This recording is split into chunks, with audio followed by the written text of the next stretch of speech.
Week 3 of October 2019 was definitely another busy week in terms of dancing, dad life, vision paradox. You'll also see the beginnings of Temper Tantrum Dance Company, trying to balance the pursuit of success while also being fulfilled. We're going to take a look back into the third week of October 2019, starting with October 13th.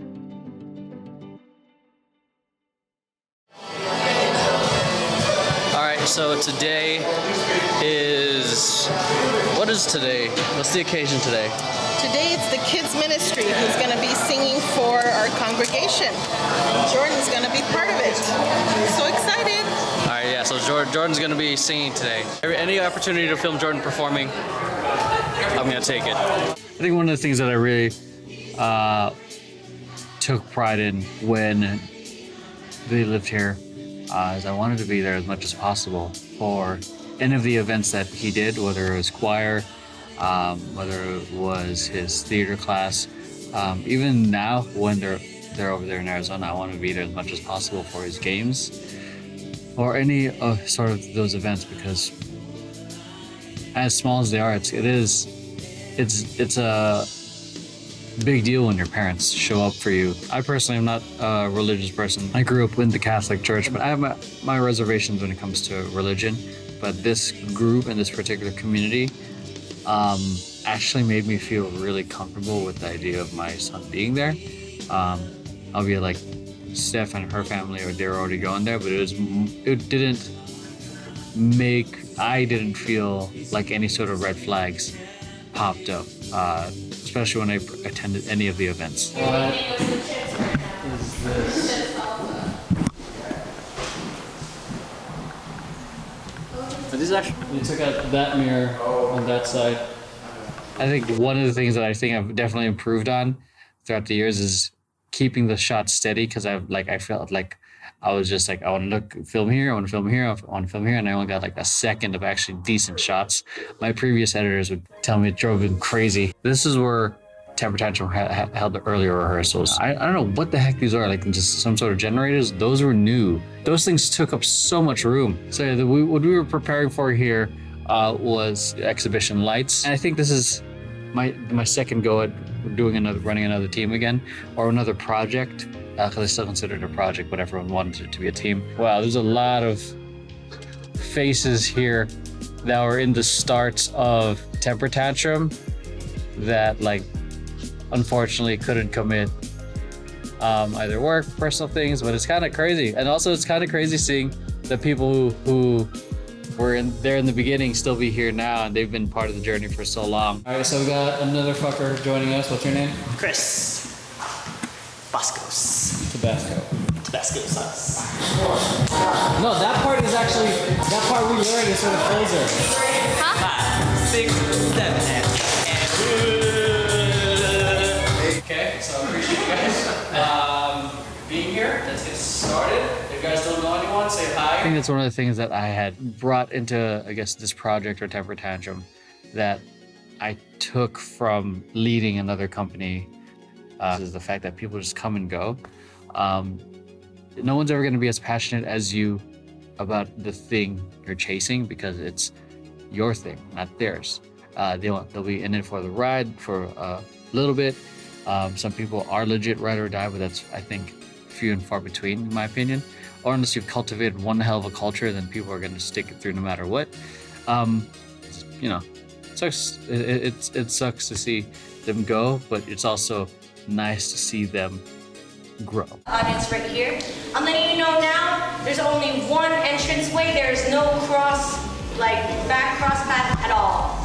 So enter through there. And then later in the evening, I had rehearsal for Liz's thing. It is nice to just be a dancer sometimes, because I can goof off. Say that again, but more dramatic and angry. But how do you get there? This guy's actually gonna take my spot for the breaking. Oh yeah, look at that. Look at the style. Look at the style. Look at the style. Look at the style. That's a cool shot.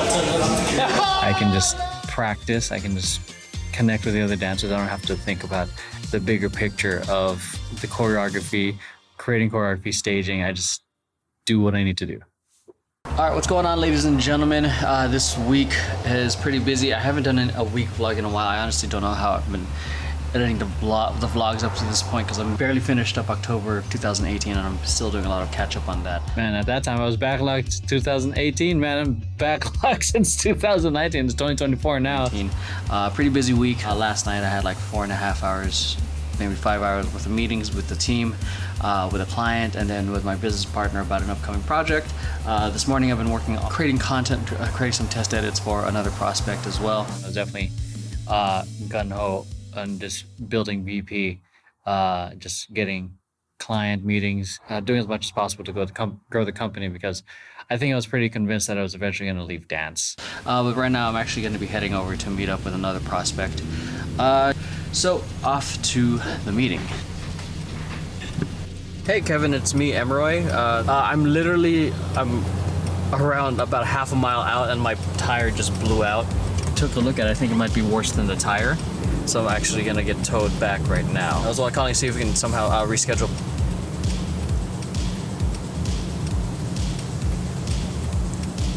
All right, sounds good. Okay, my tire just fucking blew out. I'm calling AAA right now.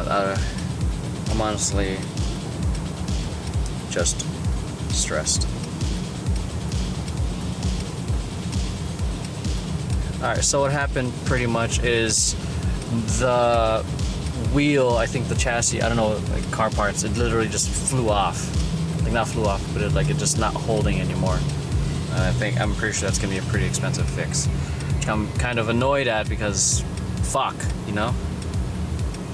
Yeah, I need a tow. My wheel came off. It's not so much the tire, but it's like it came off from where it's holding still and it's literally flipped to the side. I mean, traffic just seems to be going right by me. But yeah, it's kind of a busy street I'm on. Yeah, a lot of trucks and cars. It's a busy main street, so I'm not able to drive it off. It's like shaving the rubber. Okay. Is that gonna still be drivable? It should be. It should be good. It is kind of frustrating when life throws those unwanted surprises at you, aka problems. At this time with that client, we were very close to sealing the deal. We literally just needed to meet and just fucking sign contract. I'm really bummed with what happened. I'm just frustrated with the financial stuff that I'm gonna have to take care of, whether it's potentially renting, the repairs. I don't know how bad it's gonna be. I'm just like kind of worst case scenarioing it right now. But you know, I'm kind of bummed that I had pushed the meeting with a prospect. But you know, thank God I'm safe. No one else got hurt. Could have been worse. Also could have been better. So. October 6th, this was the performance with Liz. At the time, I think Jeté was probably one of the most organized events I've ever been to in terms of getting people in and out and getting people back into their regular day jobs. For some of the industry events I've experienced, you kind of have to block out the whole day to be there for tech rehearsal, for dress rehearsal and the actual. And sometimes your tech is like at 11 in the morning and dress rehearsal run through is like at 5 or 6. And then show doesn't start until, if you can call out, a lot of dancers in the industry still do have regular jobs, whether it's waiting tables or office jobs. And if you can get the day off, you know, that just may be the better. But if you're able to go back, that's generally the move. And what I liked about this was you were able to get in, do the thing, and get it. All right, so it's art. It's great if you get a tech rehearsal because then you get to adjust in terms of the spacing. How does the floor feel? Is it grippy? Is it slippery? And also kind of just doing kind of walking through the choreography. When you're doing tech, it gives you an opportunity to familiarize yourself mentally with the choreography, and because sometimes the environment can kind of throw some people off. Stage in a 5 and a 6 and 7 people go. 1, 5, come a little, use it, use it. 5, 6, 7, dance. Once you're done doing tech, definitely take advantage of filming and going full out on this stage, because this is probably going to be the only time you get to practice on the stage before actual showtime or before the dress. And also with these shows, you never know if you're going to be in the first, second act, third act. These events happen in the middle of the doors open usually at 10, and usually start like they go until like so. Prepare for a very long day and a very long night. All right, it is about like 8:38. Probably gonna run about like 20 minutes late to my call time with Liz. Pretty busy so far. I've actually been feeling lethargic overall with a lot with the events that happened yesterday. It didn't bother me so much, but I didn't realize how much it took a mental toll of me processing and trying to get everything done. At the same time, part of yesterday, I made a mistake in terms of a deadline for a test for a prospect. Good news is that it didn't bother either. They liked the content we produced. I'm going to be hopping on a meeting with them and I got 2 meetings and so. I'm excited to be doing that, to be doing these meetings. I'm aiming to do more filming with the entrepreneurship side, as much as I film all the dance stuff and the dad. It's just, there's half the stuff that I do isn't always sexy. A lot of it is pretty editing, is not exactly always sexy. All right, I think everything is. I will catch you guys over at Rage. Jete show order with no start. No start. It's 1 through. That's the first. There's 11 pieces in the first. Then there's a pause. And then we have 12, 13, 14, 16. Then we have 5 after. Of the 5 acts, we are number 5. So we're looking at who knows when we start, who knows how long the pause is. I'm guessing at least 1:30, 1:45. My body and Trey says, and we're gonna finish the last act at 1.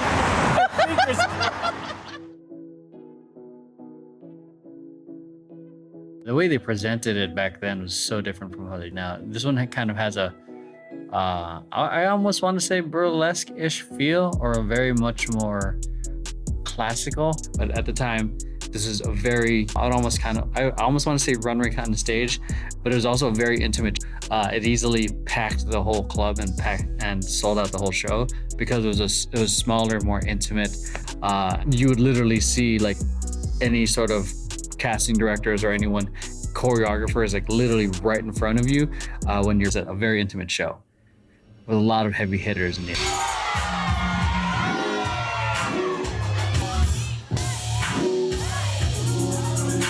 As you can see here, man, look how close and packed that area. You are literally right in front of, and this is like the heads of these are booking agents, casting agents, people from different agencies. Watch.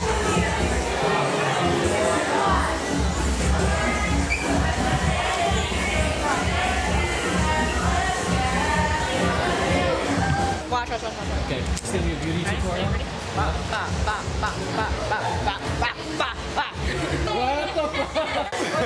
I'm a big. I saw. Just waiting around is the part that sucks when it comes to these. You get there at a certain time and you're just waiting until you go on. I hope to God, like you have to muster up the energy to perform and then do. Alright, so I think this is probably gonna be the last video before we go. I'm so tired. What is it, like 1? We're gonna be done. We'll be done, yeah. So it's not as late as we thought it would. It's probably gonna be the last video before we go out and perform. I think what I liked about our particular piece was the fact that it was kind of different because it didn't take itself too.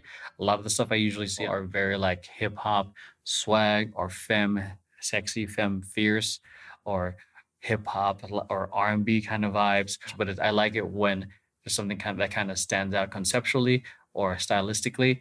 When I see, say, a contemporary group or something like us, while we still were essentially hip hop, it was a little bit more of the lighthearted fun. If you're new to this, I would say experience what it is to do Carnival and Jete as much as you want. It's always nice to be on.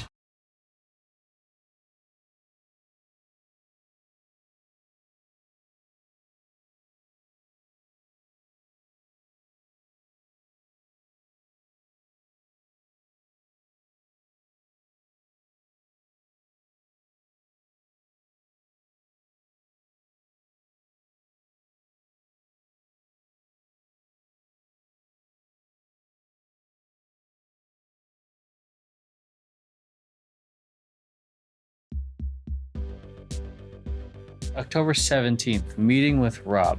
So this is meeting with my friend and the head of the game studio called Last Call Games. We're kind of working with them on a project to promote an AR game that he was conceptualizing. But I have animation tests and even like 2D keyframes, you know, of animated cutscenes. You know what I mean? Yeah. And the thing was is that like I had all this shit, but I never ever got it off the ground. But the point is that I know you guys have experience launching Kickstarters. I need you guys help getting this Kickstarter going. Okay, so you are already like writing it from scratch? One of the main reasons we're meeting is because he wanted to put together a Kickstarter to be able to make this AR game. And what we were doing was essentially getting reference on the types of things that he liked, so that VP can essentially prep and kind of ideate on how we wanted to shoot. But this was one of the things I was excited to work on because one, working with a friend, also two, working in video games with I thought a pretty cool concept. Every time I watch that shit, I get a little emotional because I feel that motherfucker's like struggle. You know what I mean? I've never felt so intrinsically tied to a video because I feel like that man's struggle is my struggle. Like I've been staying up for nights beyond, because I guess that's really what it came down to, is at the end of the day, like when I went to school at AI, like I wanted to do this. I didn't want to be just another fucking name on a credit list. Yeah, oh yeah. You know what I mean? That's what turned me off about working in the industry for a while. Big time. I mean, granted, I'm grateful for the skills I learned so that I can fucking pay my bills, but I'm not here to just pay bills, you know?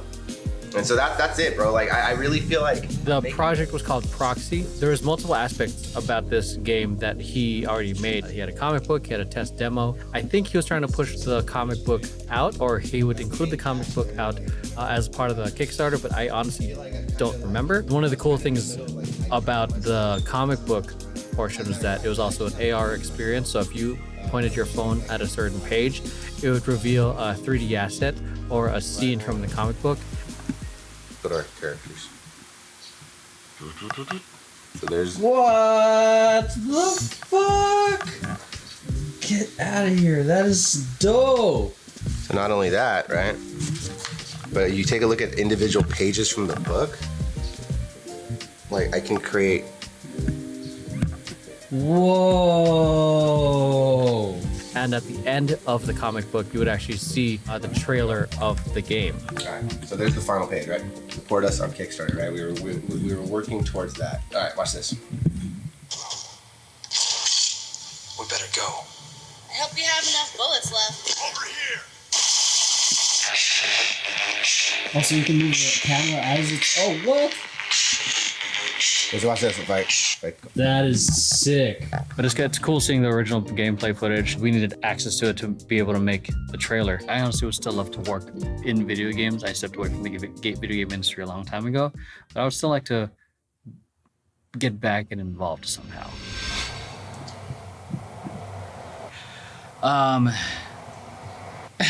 Just...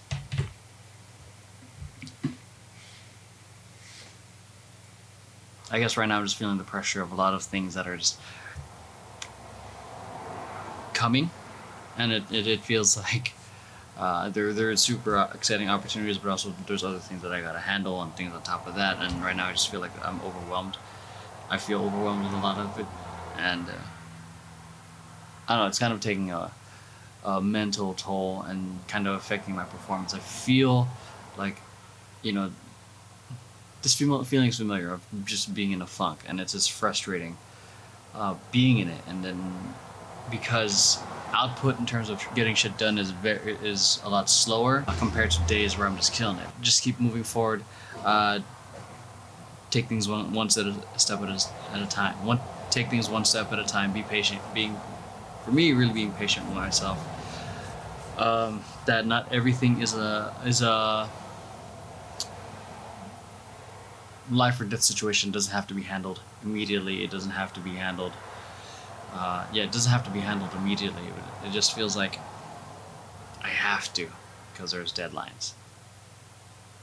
Yeah, the ups and downs of the week.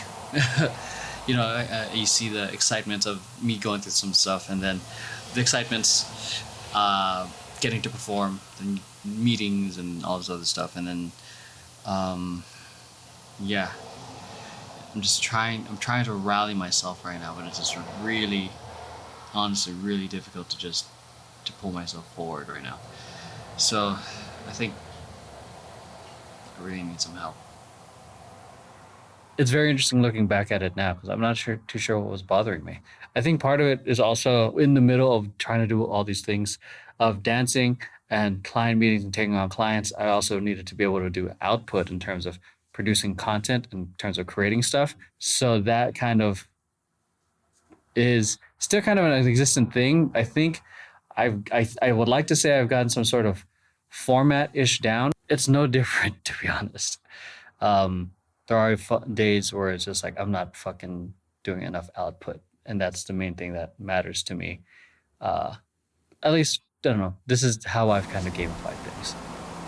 October 18th, 2019. This was the beginning of Vision Paradox getting ready to put together the I Vote Because campaign. The main message is, well, the main character in it is the message, but there happens to be different stories that dancers experience as they see it. Like that kind of like reason for voting, not just like go do it. Here's the stakes. And I was like, but here's my reason, kind of making it more personal. Each person can be at least 2-3 minutes. For this meeting, we're kind of conceptualizing the different types of stories from the perspective of dancers, but we also wanted to tell the story of the importance of voting. And I don't know if you guys have noticed, I've been wearing the same damn shirt every single day, which is what I usually do now. Did you get my email and or chat with Gabby at all about the idea of the interviews being shot on a separate day at a separate location? Do you have any questions or suggestions with regards to that plan? No, I think it's a good idea. We want to do auditions, and part of our casting process is going to be about choosing people who can dance, right? But they also, just as important, and maybe more so, that they can be very engaging and charismatic and on camera when they're talking and articulate. So once we have cast folks and we have 6 dancers. Yeah, I like that because they, especially if they're not that comfortable in terms of speaking in front of the camera, it's definitely not something that can easily be done on the spot. So to get that, I think that kind of coaching will let them allow them to kind of marinate on everything. And I think another thing that we can do to help guide that process is to craft some questions that will help to organize thought. Somebody who has a story and some strong ideas about it, who is articulate, is going to be able to take any question you throw at them and riff with it and go for a bit and give you a lot of good material. How do you feel about the meeting? Yeah, it's kind of exciting. Well, it is exciting. Not even a kind of. It is exciting. The story's got to be really on point. Everything's got to be on point. Well, I'm confident with the budget she's giving. I feel like we're gonna hit the numbers. I just want to make sure that we put together a really solid film. Yeah, like because we can definitely get the talent. During the audition, we need to have a mini interview part, but those who have character right off the bat, not cocky, but just like be comfortable in talking in front of people. So this was one of the bigger projects. Definitely one of the biggest projects we took on that year. Okay, so just listening to this, we definitely were trying to be as thoughtful as possible. When it came to vetting the dancers, we were not just talking about like where we would do it in terms of the studio space, but we wanted to be particular in terms of who we brought on. We need people who are not just comfortable dancing, but people who are comfortable speaking. But it is cool to see the beginnings and the seeds of the project, because I often look at the production day and the final product, and it's cool seeing where it was. That's where I crashed up ahead last couple days ago. Turn right onto District Boulevard. Right there where the tracks are. Right here. I was here last week. Oh, this couple days ago actually. Continue on District Boulevard. Survived. Yeah, it was almost like a meeting day, I would say. Like I batched all the meetings into one day. Hello? Hi, I'm supposed to be meeting, I have a meeting here at 1 o'clock. That should be open. Okay, cool. This was the meeting that I was supposed to have earlier this week. but my car's axle fell apart. This is one of the other big clients we got to work with this year, and I'm glad we were able to schedule it sooner than later. I didn't film much aside from all this shaky footage. This person really didn't want us filming the first initial meeting. That concludes October 18th. That was a pretty stacked meeting day. Pretty exciting to see what I was doing, trying to get all these clients. It was cool seeing the hustle, seeing the ambition. Yeah, that's it for October 18th. October 19th, 2019, Harvest Festival at Jordan's old elementary school. I might get a little sentimental for this one. So Harvest Festival is essentially their Halloween event for the families, like a mini festival carnival thing for the kids. That's it? You don't want to add more to it?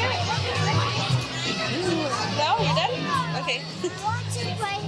I'm gonna get surprises. Okay, well, you need more stamps so you can get lots of reviews.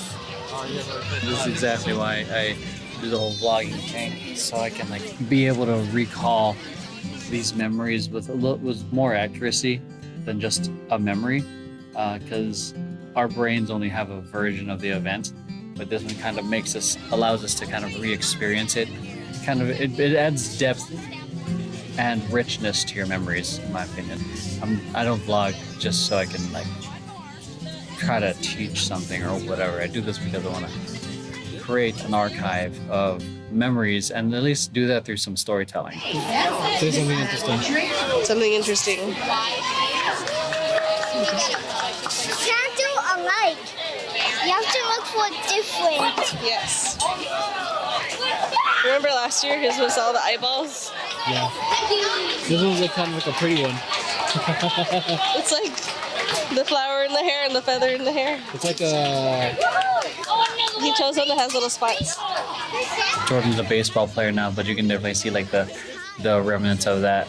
Like, because even when he was a toddler, he definitely had an arm.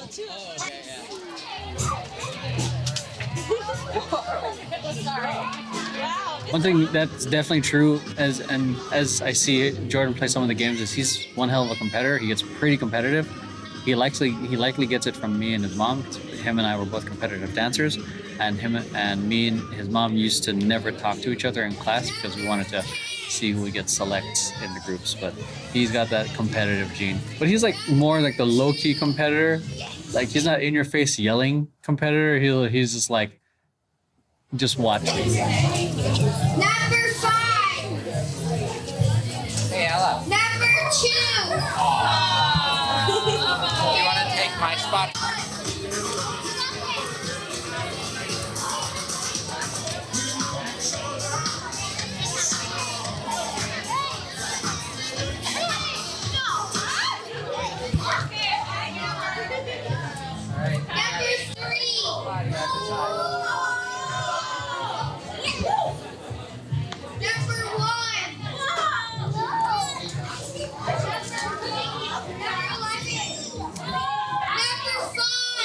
Oh man, he was close. He was super close. I know he's kind of disappointed in that. I forgot what prize it was, but I know he wanted that prize. Then it's my one. You got 2? 6. Wow. 1, 2, 3, 6. Wow. I know he especially liked competing against me and his mom.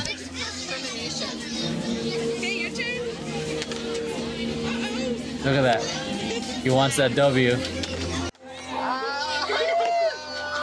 you won. I won.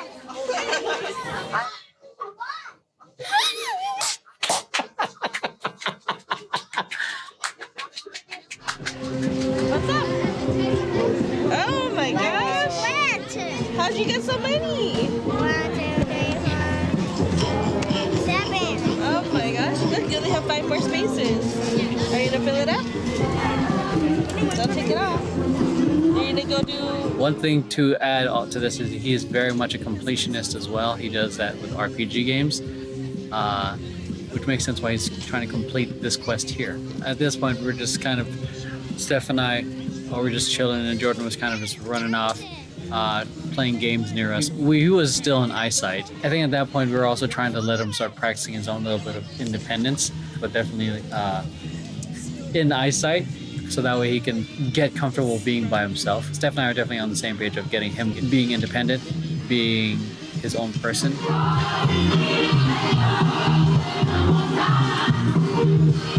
it comes.